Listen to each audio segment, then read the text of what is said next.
नमस्कार दोस्तों, स्वागत है आपका आपके YouTube channel success study centre पर। दोस्तों, आज हम लोग BA फोर्थ सेमेस्टर के सारी शिक्षा विषय के अधिगम या लर्निंग टॉपिक पर चर्चा करेंगे। दोस्तों, आज हम लर्निंग या अधिगम टॉपिक के में इन बिंदुओं के बारे में जानेंगे। पहला, मीनिंग ऑफ लर्निंग या अधिगम का अर्थ। दूसरा, डेफिनेशन ऑफ लर्निंग या अधिगम की परिभाषा। तीसरा, नेचर ऑफ लर्निंग, अधिगम का चरित्र। चौथा है फैक्टर इफेक्टिंग लर्निंग, अधिगम को प्रभावित करने वाले वे सभी कारक। तो सबसे पहले देखते हैं अधिगम का अर्थ। मीनिंग ऑफ लर्निंग, सीखना एक मानसिक प्रक्रिया है। सीखना क्या है? एक मानसिक प्रक्रिया है जिसके द्वारा व्यक्ति परिपक्वता की ओर बढ़ते हुए तथा अपने अनुभवों का लाभ उठाते हुए अपने व्यवहार में परिवर्तन तथा परिमार्जन करता है। सीखना क्या है? एक मानसिक प्रक्रिया, मतलब मेंटल प्रोसेस है। इसके द्वारा व्यक्ति अपनी परिपक्वता की ओर बढ़ता है।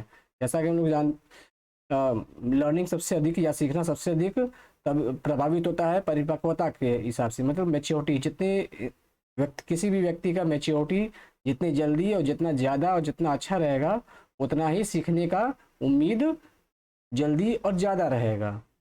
दूसरा है अर्थ इसका, learning is modification of behaviour. सीखना क्या है? व्यवहार में होने वाले परिवर्तन है। व्यवहार में होने वाले परिवर्तन को सीखना या लर्निंग या अधिगम कहते हैं। अब इसमें दो शब्द आए हैं, मॉडिफिकेशन और बिहेवियर। तो मॉडिफिकेशन मीन्स क्या होता है? रेक्टिफाइंग, मतलब सुधार। और बिहेवियर मीन्स क्या होता है? हाउ समवन एक्ट, मीन्स कोई कैसे कार्य करता है, या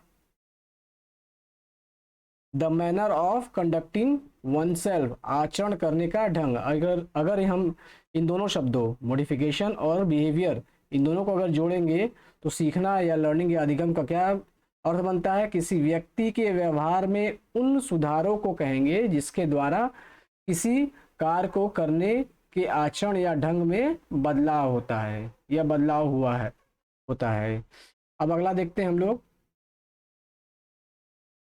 डेफिनेशन ऑफ लर्निंग, अधिगम की का कुछ परिभाषा कुछ व्यक्तियों ने दिया है। जैसे गेट्स व अन्य के अनुसार अधिगम या लर्निंग क्या है? अनुभवों के द्वारा, थ्रू एक्सपीरियंस, अनुभवों के द्वारा व्यवहार में होने वाले परिवर्तन को सीखना या अधिगम कहते हैं। Learning is modification of behaviour through experience. किसके थ्रू? मॉडिफिकेशन ऑफ बिहेवियर यहाँ हो रहा है, मतलब व्यवहार में परिवर्तन हो रहा है, लेकिन किसके द्वारा? अनुभव के द्वारा, एक्सपीरियंस के द्वारा। दूसरा परिभाषा है वुडवर्थ के अनुसार। वुडवर्थ ने क्या कहा है? ऐसी क्रिया जो व्यक्ति के विकास में सहायक हो और उसके व्यवसाय अनुभवों में भिन्नता उत्पन्न करती है, उसे सीखने की संज्ञा दी जाती है। तीसरा, अकॉर्डिंग टू वुडवर्थ के अनुसार लर्निंग क्या है? Learning is the acquisition of new responses और the enhance execution of old ones, मतलब हम लर्निंग के द्वारा हम नए चीज़ों को सीखते हैं या तो पुराने को और भी इनहेंस बेहतर करते हैं। अब अगले टॉपिक पॉइंट पे आते हैं, नेचर ऑफ लर्निंग, मतलब सीखने का चरित्र कैसा होता है, नेचर कैसा होता है। पहला है learning is change in behaviour. Learning क्या करता है? हमारे व्यवहार में परिवर्तन करता है। दूसरा है learning is continuous life long process. सीखना क्या है? लाइफ लॉन्ग प्रोसेस है, यह निरंतर चलता रहता है। जन्म से लेकर व्यक्ति के मृत्यु तक लर्निंग लगातार चलता रहता है। तीसरा है लर्निंग इज यूनिवर्सल प्रोसेस। सीखना क्या है? एक सार्वभौमिक प्रक्रिया है। लर्निंग कहीं भी हम सीख सकते हैं और सीखने का दर प्रत्येक जगह पे जो व्यक्ति होगा उसका एक समान होगा। चौथा है लर्निंग इज एडजस्टमेंट और एडाप्टेशन। सीखना क्या है? समायोजन या अनुकूल है, मतलब परिस्थितियों के अनुसार हम अपने आप को ढालते हैं और नए चीज़ों को इसके द्वारा भी अपने आप को ढाल करके अनुकूलन, एडाप्टेशन करके भी सीखते हैं। पांचवा है learning is always purposive and goal directed. सीखना हमेशा क्या होता है? उद्देश्यपूर्ण होता है। कैसा होता है? कुछ ना कुछ कुछ भी हम सीखते हैं बिना उद्देश्य के, किसी चीज को हम नहीं सीख पाते, जल्दी नहीं सीख पाते हैं, या लक्ष्य हमारा जितना निर्धारित होता है सीखने के का दर उतना ही अच्छा होता है और जल्दी भी सीखते हैं। अगला है learning is now new organization of experience. सीखना अनुभव का नया संगठन है। नए नए चीज़ों को सीखते हैं तो वो ही उससे जो हमको एक्सपीरियंस मिलता है वही क्या होता है? लर्निंग होता है। अगला पॉइंट है learning is improvement and development. सीखना क्या है? हमारे अंदर सुधार और विकास होता है। फैक्टर इफेक्टिव लर्निंग, वे कौन कौन से कारक हैं जो कि लर्निंग या अधिगम को प्रभावित करते हैं। पहला है अभ्यास। हम किसी चीज़ का जितना भी अभ्यास करते हैं, अभ्यास से सीखना मजबूत होता है। थॉर्नडाइक ने अपने प्रयोग में अभ्यास को अधिक महत्व दिया है। साधारण रूप में देखा गया है कि कोई कार्य जितना अधिक बार किया जाता है उस कार्य में कुशलता और पूर्णता उतना ही अधिक होता है। थॉर्नडाइक ने अपने प्रयोग में इस चीज़ को बताया कि कोई भी व्यक्ति किसी चीज कार्य को जितनी बार करता है, जितना अभ्यास करता है, वो उस कार्य को आसानी से सीखता है और जल्दी सीखता है।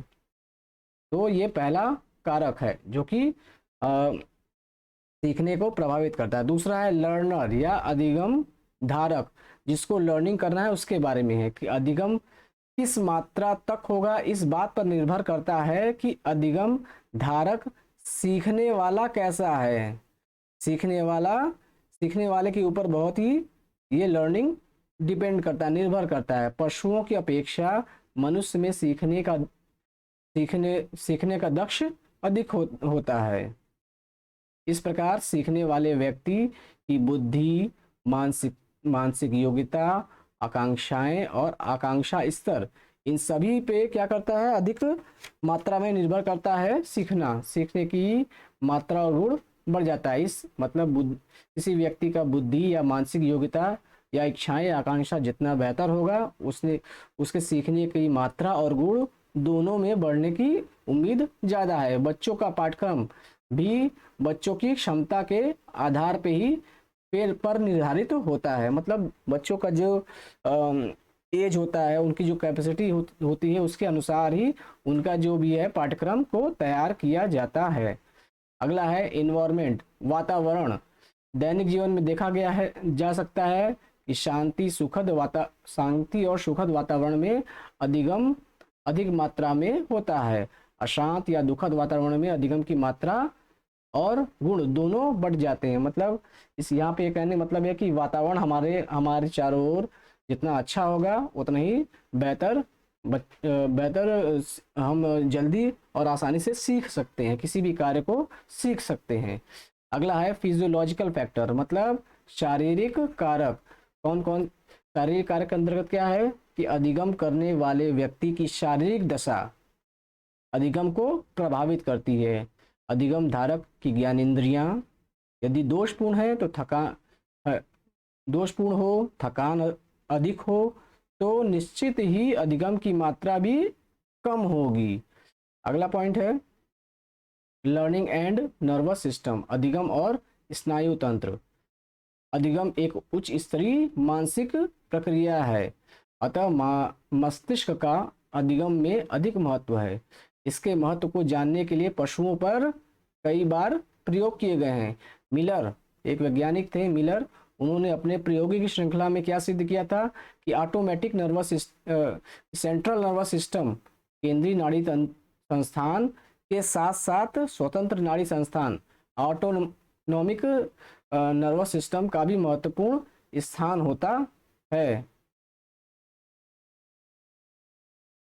मिलर के अध्ययनों से पहले यह विश्वास किया जाता था कि स्वतंत्र नाड़ी संस्थान मतलब ऑटोमेटिक नर्वस सिस्टम का महत्व केवल प्रारंभिक अधिगम में है, परंतु इस परिकल्पना का मिलर ने अपने अध्ययन के द्वारा खंडन किया और बताया कि इसका एएनएस या ऑटोमेटिक नर्वस सिस्टम का केवल प्रारंभिक अधिगम में नहीं बल्कि संपूर्ण अधिगम में उसका महत्वपूर्ण योगदान है।